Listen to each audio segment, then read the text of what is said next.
In the year 356 BC, a child was born in the ancient kingdom of Macedonia, a child who would one day change the course of history. His name was Alexander. The son of King Philip II and Queen Olympias, Alexander grew up surrounded by power, ambition, and destiny.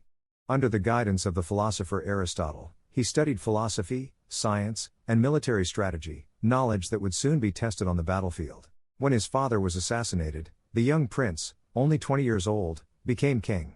But Alexander was not content to rule Macedonia. He dreamed of conquering the world. In 334 BC, Alexander led 40,000 men across the Hellespont into Asia Minor, marking the beginning of one of the greatest campaigns in history. His first test came at the Battle of the Granicus River. Facing a powerful Persian army, Alexander charged directly into the enemy line, fearless, decisive, unstoppable. Victory came swiftly. The Persian forces were crushed. The legend of Alexander began to spread across the ancient world. A year later, Alexander faced King Darius III at the Battle of Issus. Outnumbered and trapped in narrow terrain, his tactics turned the odds in his favor. He led a brilliant cavalry charge straight through the Persian center, cutting down the king's elite guard. Darius fled the field, leaving behind his family, his treasure, and his pride. For the first time, the world began to see Alexander not just as a warrior, but as a godlike figure. The conquest of Egypt.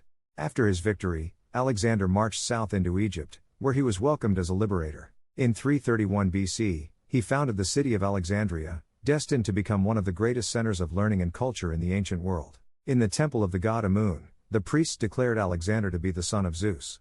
To him, it was a divine confirmation of his destiny, to rule not just nations, but the world itself.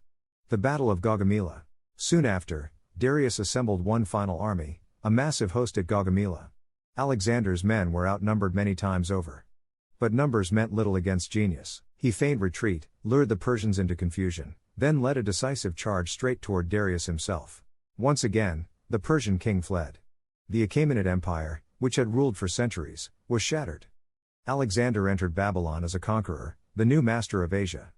The march east. But conquest only fueled his hunger for more. Alexander pushed eastward, through deserts, mountains, and endless hardship. At the Hydaspes River, in the distant lands of India, he faced his most difficult challenge yet, King Porus, commanding an army with mighty war elephants.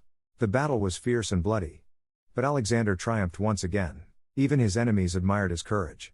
He spared Porus's life and restored him as king, a mark of honor and respect from one great ruler to another. The fall.